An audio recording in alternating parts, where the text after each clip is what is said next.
अस्सलाम दोस्तों, मैं ਤੁਹਾਡਾ मेज़बान मियाँ मोहम्मद अफजल भट्टू तो तुम देख रहे हो मेरा यूट्यूब चैनल डिजिटल किसान पाकिस्तान। दोस्तों चंद दिन पहले जनाब मौसम खराब होया है तो हुण अल्लाह का शुक्र है मौसम बिल्कुल ठीक हो गया तो मुंजी की जी कटाई है ना वो दोबारा तो शुरू हो गई है। तो साढ़े नाल जनाब एक मिसाली काश्तकार है ने रमज़ान भाई ने तो उन्होंने फील्ड चेक कर सकते जो दो मशीनां लगियां हुई ने समीका मशीनां चलदियां पईयां ने। आ पेड़ जिहड़ा है ये लगा हुआ है 133 की कटाई होंदी पई है। तो रमज़ान भाई नाल गल करने तो उन्होंने को पुछने हैं भी जिस तरीके रेट चलता पिया है तो खादा का रेट है तो साढ़े किसानों का की रुपया है। तो आओ गल करने हैं जनाब। अस्सलाम वालेकुम जी रमज़ान भाई, की हाल चाल ने? रमज़ान भाई किन्ने अरसे तू जमींदारा करते पे जे? बचपन तो करते पे। अच्छा बचपन तू ही करते पे ने। तो यह जी कटाई हो रही है माशाल्लाह 133 की, ये बारे सन दसो भी ये जो रेट है अजकल जिस तरीके खादा तो महंगिया ने तो डीजल भी महंगा है तो जो जराई हालात है ने या ट्रैक्टर भी महंगे हुए डबल हो गए हैं।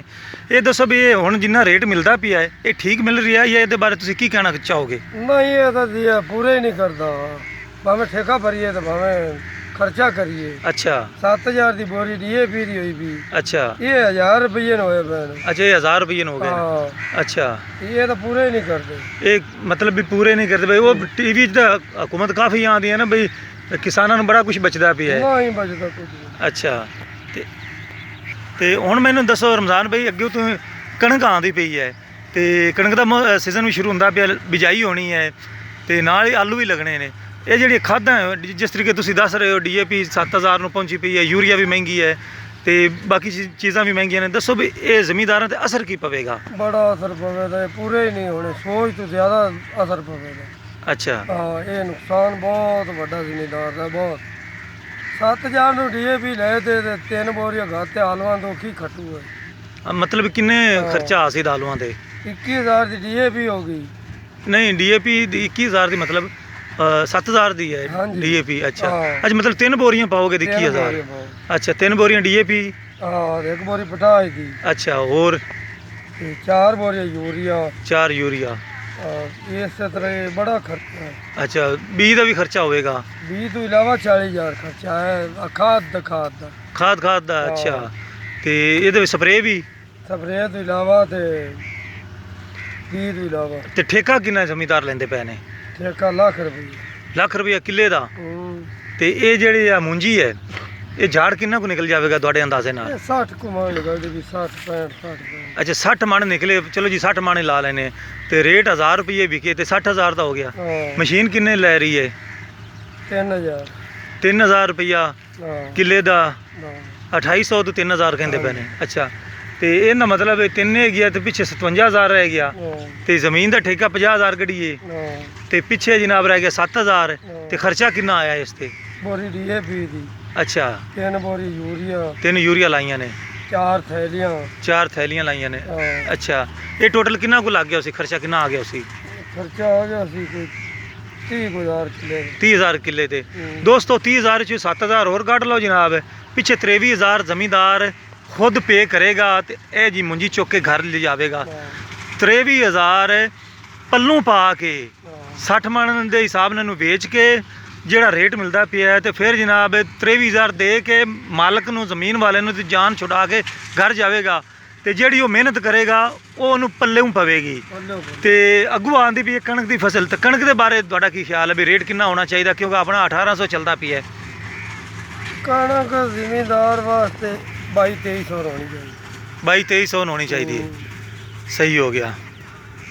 तो खादा दा रेट घटावना तो मोरे रेट भी ठीक है। खादा का रेट स्प्रेयां का रेट घटावन तो फिर रेट ठीक है। मोरे दोस्तों जिस तरीके रमज़ान भाई ने आख्या भी 1800 तो 2200 तक कणक होनी चाहिए।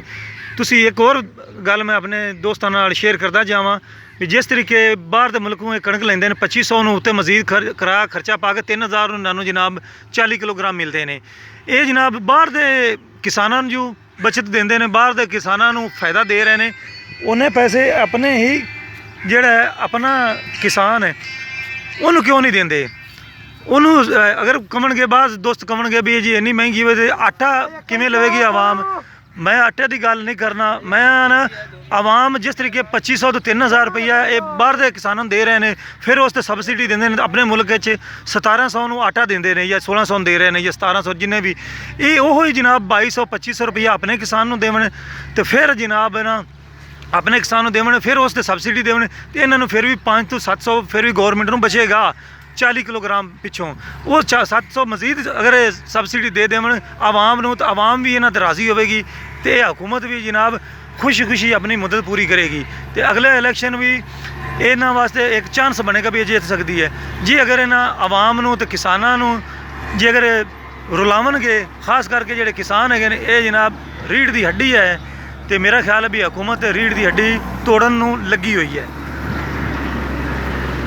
तो मैं अपनी हुकूमत को रिक्वेस्ट करना चाहना भाई अल्लाह के बंदे हो, जिन्हें भी जमींदार दोस्त है ने उन्होंने चाहिए जो असैम्बलियां जिन्ने भी MN MP उत्थे जाते है उत्थे जाके किसानों की आवाज़ उठावन, तो कणक की बिजाई तो पहला कणक का जोड़ा गंदम का रेट फिक्स किया जाए भी, ताकि जोड़े किसान है ने दूसरिया फसलों की बजाय कणक बीजन, तो मुल्क नूं जोड़ा खुराक के मामले खुद खफील करन, तो सानू किसी बाहर दूसरे मुल्क तो किसी भी दूसरे मुल्क तो जनाब ये जी है ना कणक या गंदम जिन्हों कहते हैं, कणक भी कहते हैं तो गंदम भी कहते हैं, ये बाहरों ना लैनी पवे।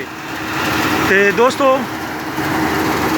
असैम्बली में जो भी जाते हैं अपोजिशन अपना रोना रोंदी रही है, तो हुकूमत अपना रोना रोंदी रही है, तो किसान के बारे कोई भी नहीं सोचता।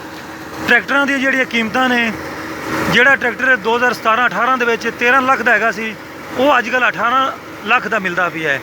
जिहड़ियां डिस्कां असी 1,20,000 दी बनवाते सन या 1.5 लाख दियां, वो 3 लाख दी हो गई ने।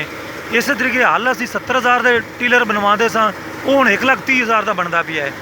हर औजार महंगा हो जाता है, ट्रैक्टर महंगे हो जाते हैं, तो किसान नूं भाईजान कुछ नहीं लभदा। तो मेरा ख्याल है भी सारे किसानों को मेरी आवाज़ पहुँच गई होगी, तो सारे किसान जिन्हें भी दोस्त है अपने हल्के के MN MP है अगे जाओ, तो उन्होंने अगे रिक्वेस्ट करो भाई ये जोड़ा रेट है ना कणक का, ये 2200-2400 करन, ताकि किसान अपनी जी है ना रीढ़ की हड्डी मुआशत की उन्होंने बचा सके। ये ना हो भी तुसी अपने किसान दियाँ हड्डियाँ भी तोड़ो, तो अपनी मुआशत की भी हड्डियाँ तोड़ो, तो खुदा का ना जे जमींदार का कुछ सोच लो। तो जो जमींदार घाटे चला गया तो मुल्क कभी भी मुनाफे च नहीं आ सकता। यह जनाब समीका मशीन है 112, यदा टैंक हो गया फुल, यह तुम वेख सकते हो जनाब इस तरीके खाली होंदा जी।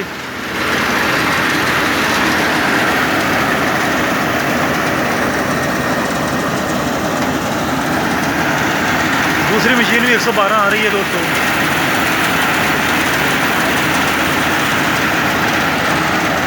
तो उम्मीद है मेरे दोस्त किसान भाई मेरी वीडियो शेयर भी करनगे, तो मेरा पैगाम हुकूमत तक पहुँचावणगे, खास करके कणक के रेट के बारे, तो खादां जिस तरीके आसमान तक पहुँचिया हुई ने उन्हों का भी रेट घट होना चाहिए है। तो हुण मैं तुहाडे सारे दोस्तों की इजाज़त चाहना, तुहाडा भरा मियां मोहम्मद अफजल बट्टू। अल्लाह हाफिज़, पाकिस्तान जिंदाबाद।